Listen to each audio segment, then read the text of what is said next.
Say hello to Zamsesh Daz, my Iron Man Taskman account. So, what exactly is a Taskman account? Well, that's simple. Taskman is a community-made restriction on an account that forces you to do a large variety of content. Using this website, we generate a task that becomes the primary focus of the account, and no other activities can be done until that task is finished, with a few exceptions. This type of account has the ultimate end goal of achieving a master completionist cape. This video is clips of me going through the Taskman tutorial and explaining some of the major rules associated with the account. I think if we click generate task, it should give us the first in the tutorial series. The start of the tutorial just tells us about the two types of account you can do for Taskman. There's Taskman accounts and Taskmain accounts. A Taskman account is a freshly created Iron Man account that strictly follows the rules of this challenge. A Taskmain account is any type of account that simply wants to use the website to complete all the tasks in the game.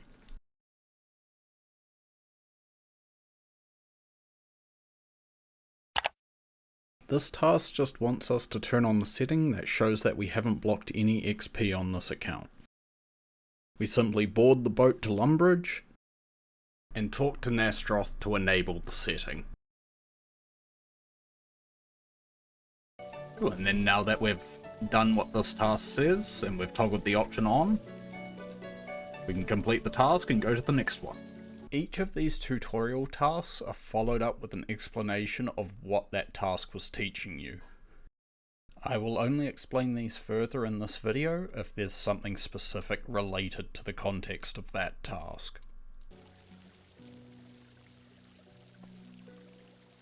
So we get our next task.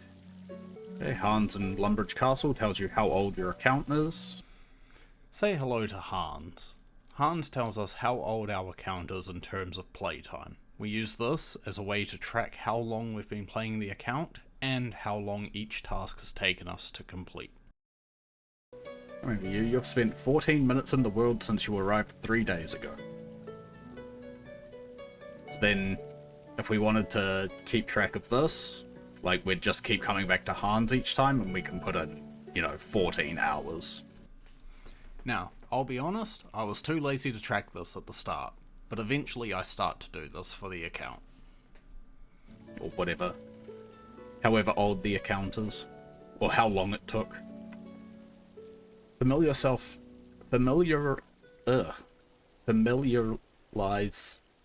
Wow, I suck at English. Yourself with the site.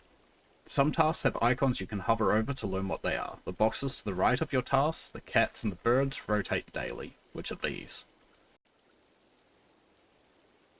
As you can see, as I'm doing the task, the percent for the tutorial category is going up.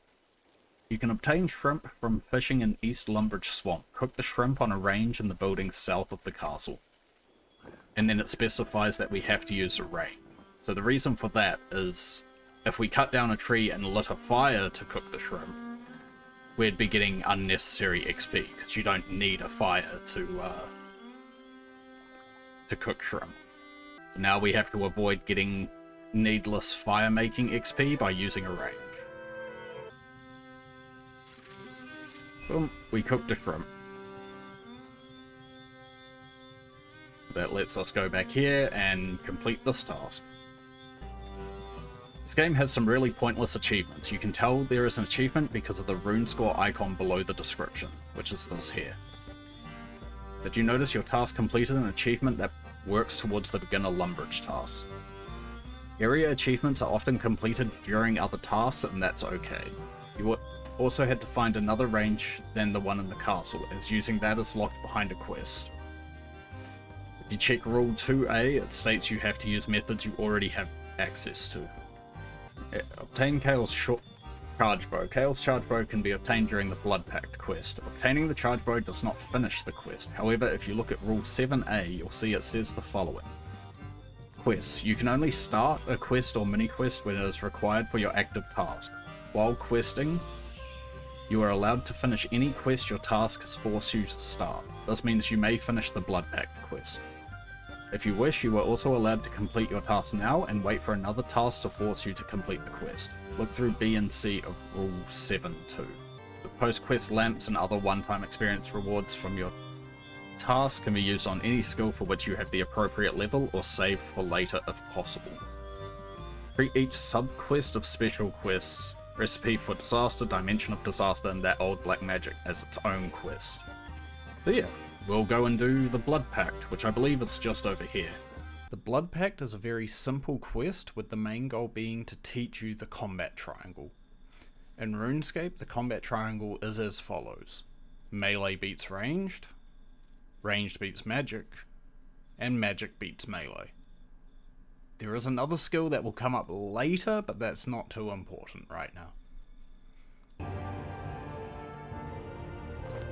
So yeah, now we have Kael's charge bow, so that when it loads, that means we have finished this quest, but like it says for the ruling, you can only start a quest when required for your active task. You are allowed to finish any quest your task has forced you to start. So I'm just gonna go through the rest of Blood Pact now. So what that quest does is it lets us go to like a little dungeon sort of area. Farewell, adventurer. Yeah, so now we finish the quest, we can complete the task. Complete that.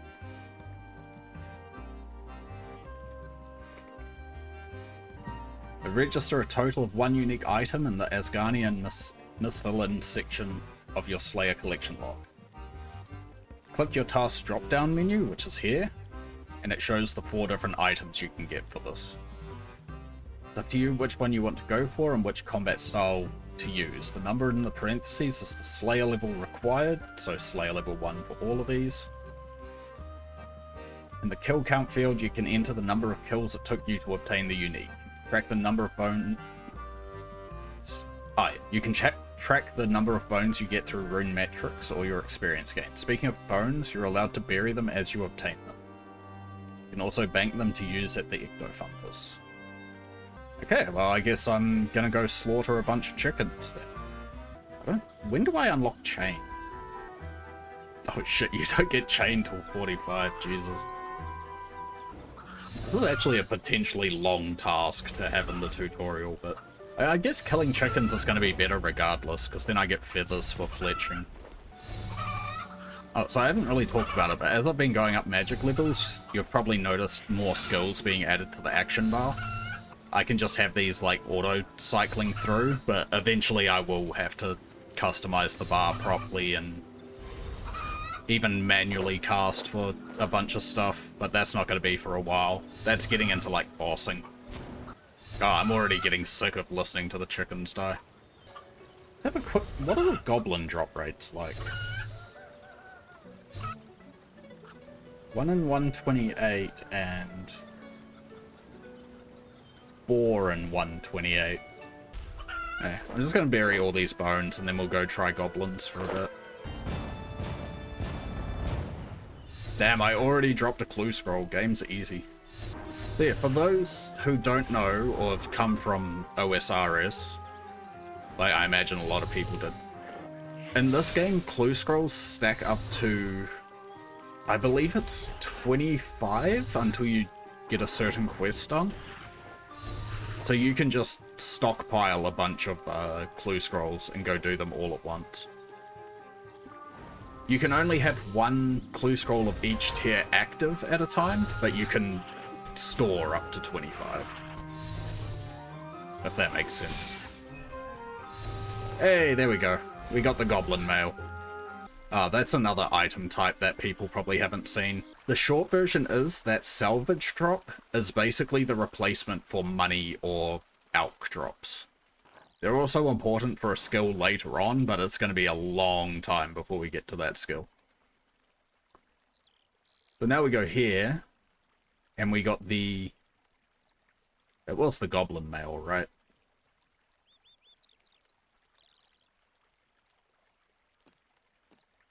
Wait, what did I do with it? Did I not pick it up? But yeah, so we got the goblin mail. Complete that. Now the next time we get that task, the goblin mail will be taken out of that list. This is just telling us that we can't kill enemies that have drops from the collection log. Slayer log task. Fine. Oh. Complete the Stronghold of Security and the Stronghold of Safety. What's RuneScape without a pair of fancy boots? Again, for people who don't know, lodestones are the free travel network in the game. So now that I've activated this, I can open the teleport map and I can teleport to Lumbridge whenever. It does take a few seconds for an animation, and it's only set locations for each one. But it just saves the hassle of using magic to teleport everywhere. How far through the tutorial is this? This tutorial's gonna take longer than I thought. Oh yeah, that's a portal not a lot of people will have seen either. In fact, that's my first time seeing that portal, but we're not gonna worry about it. Yeah, this type of account isn't about being quick. I was not joking when I said long-term project. Letting me run to like... I think you go through this way. Was this just an extra thing that they added for new players? Yeah, I think you can go through here.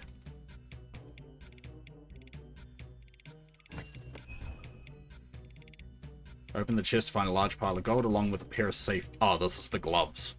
This isn't the boots. My bad. We'll go get the boots now. Oh yeah, something else. You'll see it says 10,000 coins have been added to your money pouch. So in this, you don't... Oh, I just walked past the exit, didn't I? I'm just going to teleport to Edgeville. Money doesn't go directly into your inventory. It goes into your money pouch down here, just below the inventory. You can take it out so that it's an item, but they just gave you a storage place for it to save a inventory spot. In OSRS, you have to carry around the piles of cash. And as long as it's in your money pouch, you can still use it, and it's completely safe if you die. Damn. I was hoping they made it you could just cheat through all these. So this place, I don't know if they've kept it.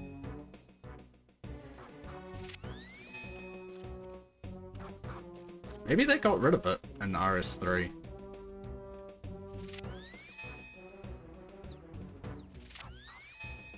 Huh. These doors used to, like, you'd go into this area where it's safe, and then the second door would ask you a question about account security. And it was all meant to teach you about, like, reporting phishing emails and stuff like that. Don't trust anyone that claims they're a mod. All things like that.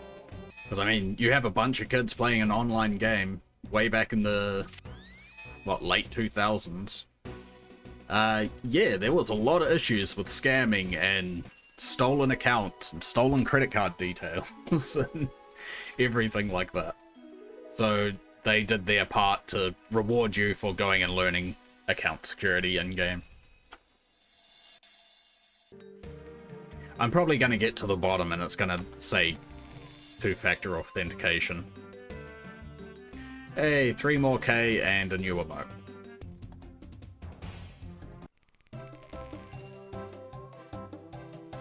Another 5K and the idea emote. Oh yeah, I needed to check through the rules because maybe it will mention it later on, but I think there's an exception for skills you can train off task, and I think that exception is farming, because that's like heavily time gated pretty much.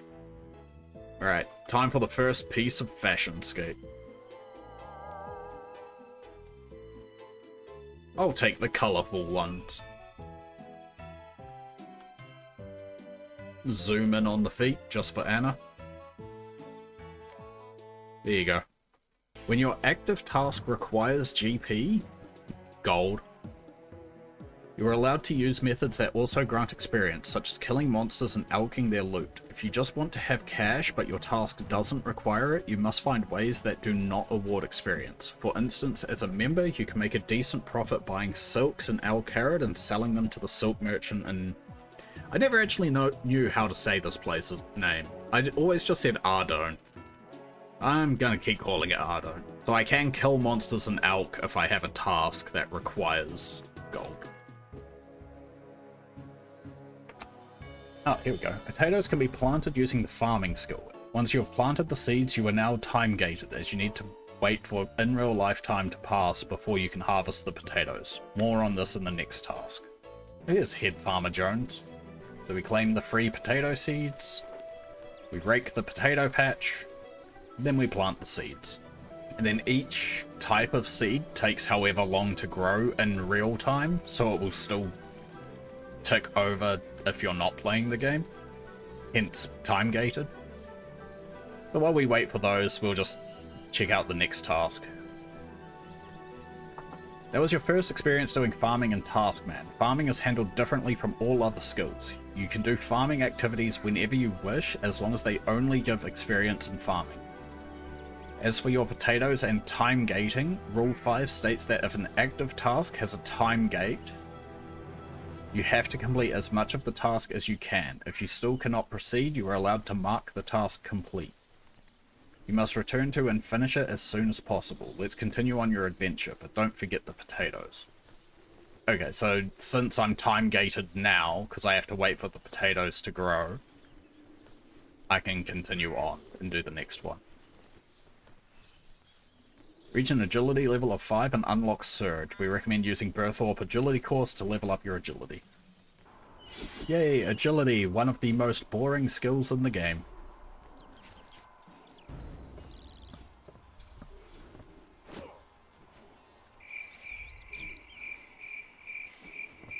Great start. Yeah, agility gives small amounts for each obstacle on the course, but then you get a chunk of experience when you finish each lap. You'll see I got 5 for each of the obstacles. And then jump down here, I get a burst of 46.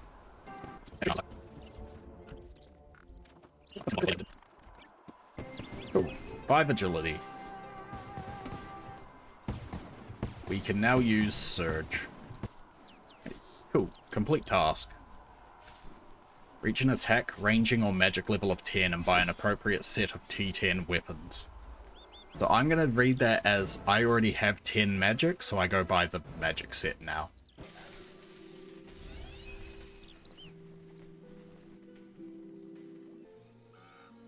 You don't have to keep reminding me.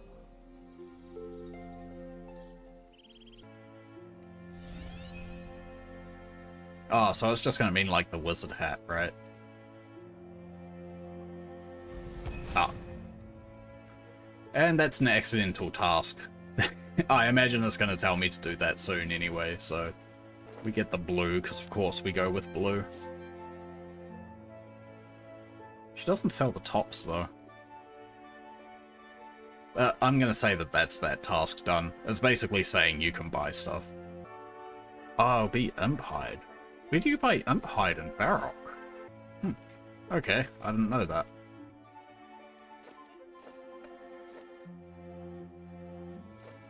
Context of Reach and Attack, Part 2. When you need to create an item, the required skill level must be within the soft cap of your tier. There's a new word. Look at footnote 7 in the rules. We place tasks based on these caps. That means that all tasks in a tier will require between level X and level Y. Stock up on 20 cooked crayfish. Crayfish can be caught at the Taverley Lake. When cooking, you should always use a range. Making your own... Yeah, this is what I was talking about early on. Making your own fire gives avoidable fire making experience. Plus, cooking on a range has a higher success rate early on. You will often have multiple methods of achieving your task or carrying out your activities, but you must choose methods in accordance with Rule 2A and 2B. Check them out. You must use methods that you already have access to or do not require you to level skills above the soft caps. You are allowed to use any method granting only experience in your task-related skills unless a specific method is stated in the task description. Okay, yeah. Yeah, so catch and cook 20 crayfish. I assume for the most part I'm just going to want to put these on Herblore. So I'm going to do that.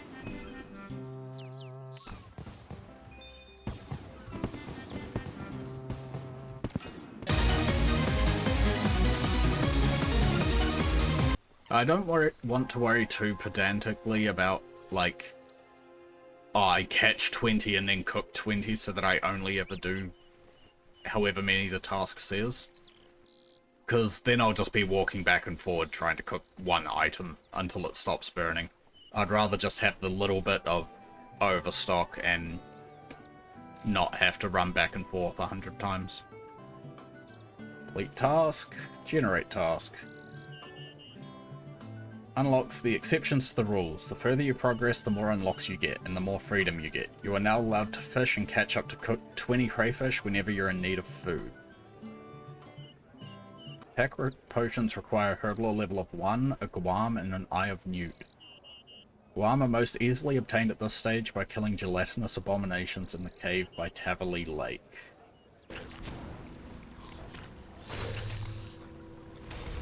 Yeah, they have a pretty cool spawning animation.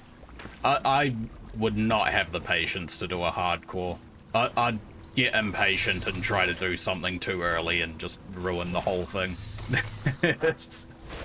I probably could have made this a hardcore just to see how long it lasts, but oh well, too late now. I mean, if I did a hardcore, it would have just been to see how far it goes and then continue the account afterwards. I'm looking at this fucking drop rate. Oh, it's not even as good a rate as I thought it would be. I got 10 defense just from trying to get 4 Guam. God, it feels so weird talking about all these low-level enemies again. Oh, we finally got the other Guam. I was right about the 3 Guam. Did I only have 3 Guam and then I got...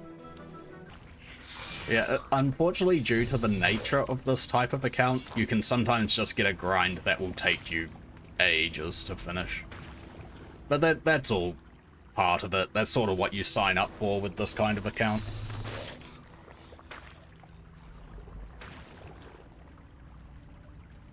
There we go, the final Guam. Finally got it. Never would have thought it would take that long to make 5 attack potions, but here we are. Oh, now that's not a task in-game, but it's what our goal was here. The completion of this task also has an unlock. Complete task, generate task. I was just thinking about this. If you didn't already, go harvest your potatoes. In the future, we will not remind you to check your time-gated tasks. Okay, so that was just a reminder. So since it's time-gated, I don't have to worry about using this for farming. I can just go and do farming stuff whenever, as long as it only gives farming XP. Otherwise, I'd get one task that takes like 8 months to do, because I'll need 60 farming or whatever. Remember how you were allowed to partially complete the Blood Pact? Now you need to fully complete it and collect the 6 statuettes found in the Lumbridge Catacombs. You can use the Experience Lamp as its one-time experience reward. Dagoth Nurin is level 26, so make sure to make use of those supplies you stocked up earlier. I actually really hope I roll some necro tasks early, because I haven't checked it out at all. But it seems really cool. Man, I thought this little tutorial section was going to be quick. It's taken me 2 hours already. Should be fine. That's the weirdest thing about these sort of accounts. It's like, you end up doing so much stuff that you've either forgotten or never touched on your main account. So it's kind of like a cool way to explore stuff that you've never done before, too.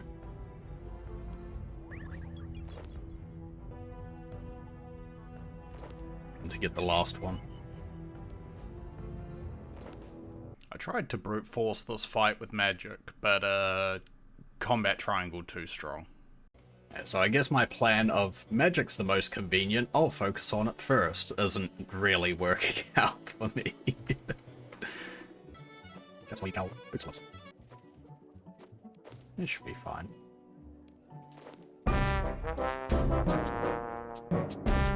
They give less combat XP per kill, but I'm pretty sure I'll kill them way faster.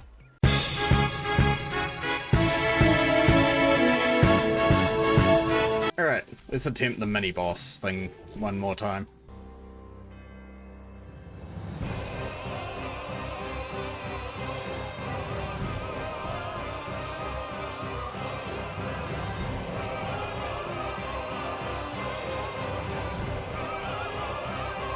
Doesn't look like he's hit more than 300, so I should be good.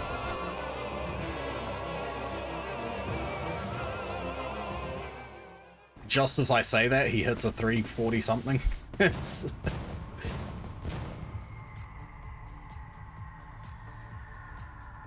Alright. Pocketed the diamond statuette. Now we can take them back to Xenia and finish the task. Well, I just completed the task because it said collect the statuettes. And then the next one said obtain a holy symbol. Before you go mining and crafting, do you recall the soft caps of tutorial tier 1 to 15? That means you are not allowed to level up your crafting to craft a holy symbol. Check the wiki link to find another way to obtain it, which I believe I already have. Yeah, I'm pretty sure I picked one up from the corpses because I mentioned knowing that I needed one. Yep, so we already picked up the holy symbol. Cool, so we have obtained a holy symbol, generate the next task. Surge straight into a wall. Surge at super speed at a distance of exactly 1 tile, breaking your nose and probably some teeth in the process. This will trigger the completion of an achievement, though you might have already completed it. If you have, don't worry, this task is intended to teach you a thing or two about accidentally completing tasks. Which, yep, I think I have done that.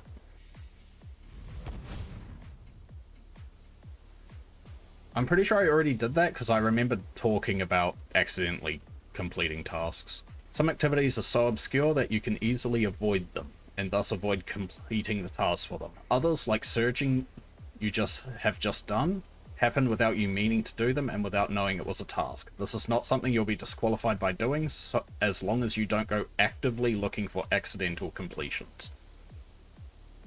Cool, complete task. This is just their way of saying that this challenge is intended for members. Already a member. Obtain a penguin point and score some easy cash. You obtain penguin points by spying on penguins throughout the world. You can exchange the point for cash with Larry and the Ardone Zoo. This task shows us that we can work on D&Ds that do not reward any experience. In this case, we can do the penguin D&D activity. This website shows us where all the penguins are currently located on World 60.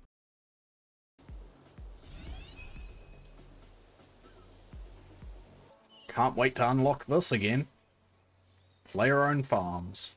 And for the penguin, we want to go to...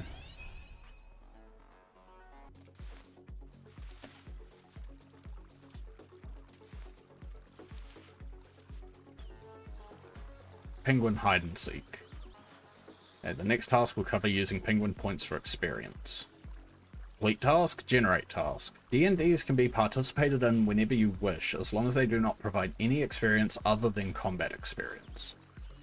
For example, you can track down penguins around the world of Gilnor for penguin points, which can be used on experience when your active task requires you to level a skill, in the farming skill whenever you wish, and for coins whenever. Minigames D&Ds such as Pest Control, Castle Wars, and Goblin Raids only award combat experience and therefore free to be done whenever.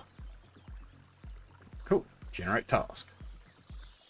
Unlock the ability to claim your own island and find Milky Joel. Go back to Draenor, Port Sarim, and do impressing the locals. Which I think is pretty much just talk to a bunch of people. Accept the quest. Very good. Cool. That gives us access to the Ark. So now we have to do Flagfall. Plucked. Accept quest.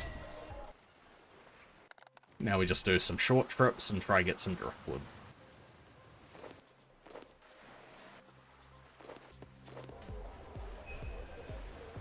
Cool. That's Flagfall done. Once you have completed the quest, search for a message in a bottle on the far southeast of Waiko. I assume it's this. Please rescue me from the Milky Bay. I'm going coconuts, not having someone with whom to partake in intellectual discussions. All the food here is rancid. I've already had to kill and eat Ruby and Precious. It's a nightmare. Save me from myself. Oh. As you embrace, Milky Joel whispers in your ear. Just a few words that send a chill down your spine, though you're unsure why. The Harbinger. I'm guessing that's this done. Generate task. This is just quickly teaching us about passive tasks and how we need to complete a certain number of them to progress to the next tier. So now if we go into passive, it's saying if we search for Milky, locate Milky Joel, find a message in a bottle for a map to this castaway, visible every day. Now this is showing that we can manually clear the task, because we have to for the passive tier ones.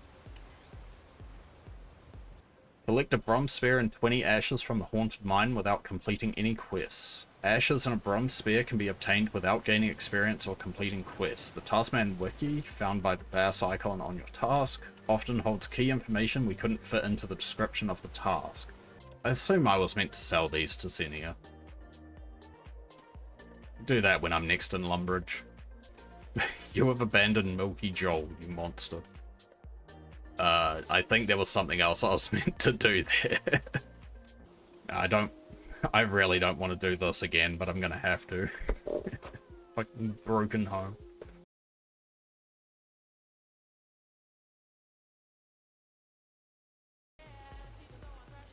Oh. You just walk across that. Okay.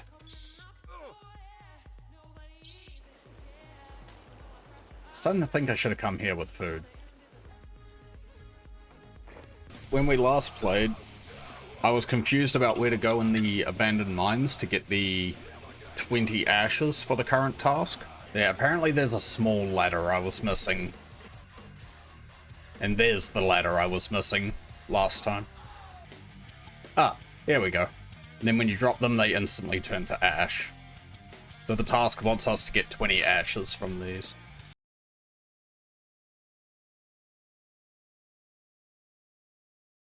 So now we've done our task, we've got the 20 ashes. Next task is in the vicinity. Complete the task.